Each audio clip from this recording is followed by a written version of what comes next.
So we were just discussing this in the video about the drug dealer who got busted. I'm talking about like the big time drug dealer who had, the Mexican Connect. People were saying like, you get so much time for selling dope and all this kind of stuff. And, there's some guys who are in there for murders that are getting the same time. And the thing I always bring up, they're all connected, man. The dope game brings murder with it, inevitably. When you flood the streets with cocaine, heroin, meth, fentanyl now, stuff like that, murders inevitably are going to occur behind that dope. And we have a situation like that where a Chicago drug dealer who is free on felony bail beat a customer to death in a vacant lot for paying him with fake money. And this story broke a couple days ago, and shout out to CWB Chicago for this story, man. So on the northwest corner of Chicago in Ridgeway, they said, in Humboldt Park, this is also a Humboldt Park story like the Akeem Briscoe story, there's a vacant lot. A Chicago Police Department surveillance camera is positioned on a light pole next to a small hand-painted billboard that says safety zone with no gambling, drugs, or guns allowed. So in that vacant lot around 5:40 p.m. on November 9th, a guy named Jaquale used a brick or potentially a rock to beat a 52-year-old named Michael to death because Michael had given him fake money in a drug deal. That was according to prosecutors on Friday. So Jaquale was on bail for allegedly possessing a stolen motor vehicle. And he's the 51st person, according to CWB Chicago, accused of killing or shooting or trying to kill or shoot somebody in Chicago while awaiting trial for a felony this year. So those alleged crimes, the crimes that were committed by these guys who were temporarily out, involved at least 89 victims, 23 of whom had died. So at any rate, with that's not involving this case, though. Those are all the cases.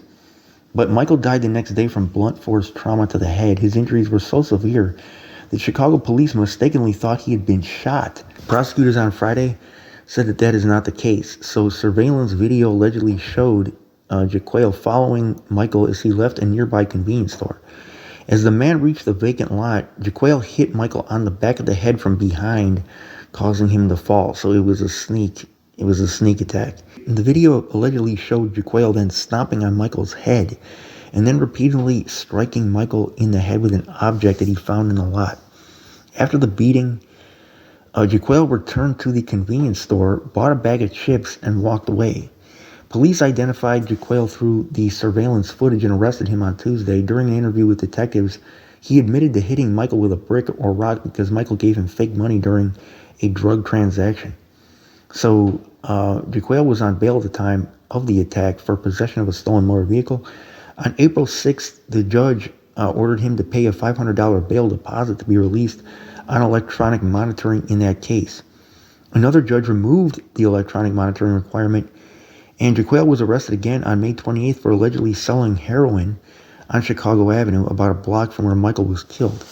He was charged with felony possession of heroin and was held without bail for violating his bond in the stolen motor vehicle case, but prosecutors subsequently dropped the drug case and he was released. And why they dropped that case, I don't know.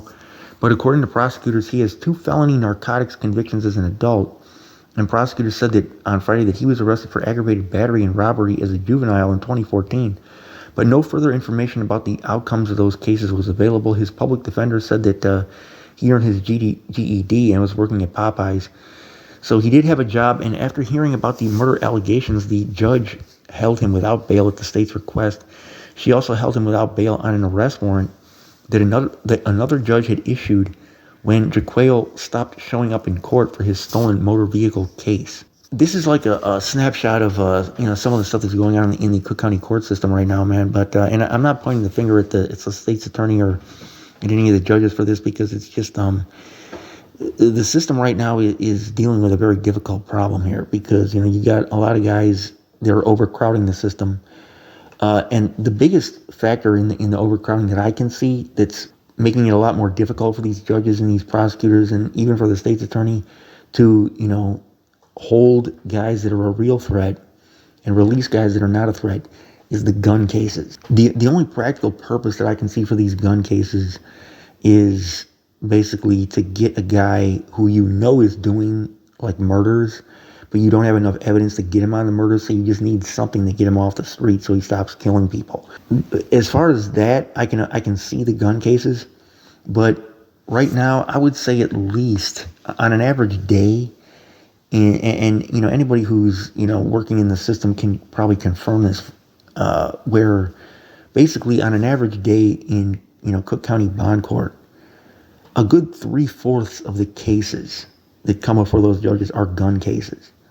And this is just my observation, which is limited, I admit, but I think you would be hard pressed to prove me wrong, you know, as far as like the sheer volume of gun cases that they handle, the vast majority of which involve guys who are not a threat. They're just carrying a gun for protection. And they may not have a FOID card for one reason or another, but a lot of them are not felons. But, you know, they just, some of them were like 18 and, you know, they couldn't get the FOID.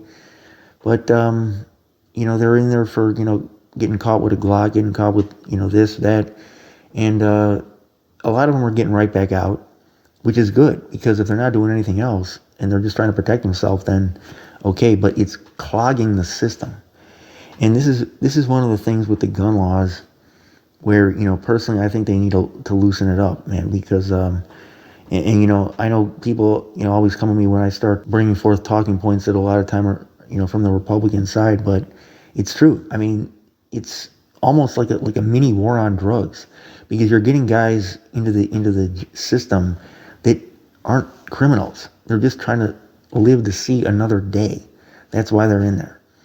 And, you know, it's not something that I recommend doing, especially because, you know, if you're on defense and you're not in a gang, there's a lot of other options these days. There's a lot of technology. The technology is advanced to where, you know, a lot of the less lethal stuff is suitable for, you know, just defending yourself in the moment and getting away. But, you know, these guys, they want to have guns to protect themselves. You know, they're being penalized for that and criminalized for that. And to me, that's not something that should be a mark on somebody's criminal record, you know, to prevent them from getting a job and stuff like that, when all they were trying to do was just, you know, not get smoked by somebody that runs up on them. So that's my 2 cents about it, man. You guys can let me know what you think, man. The best defense still to me is a fast pair of feet. You know what I'm saying? But, you know, a lot of guys are not feeling that way. So in the meantime, we got to deal with this overcrowded system. And I think they need to scrap these gun laws, man, because it's definitely clogging things up. Your boy, Winnie C. Report. I'm out.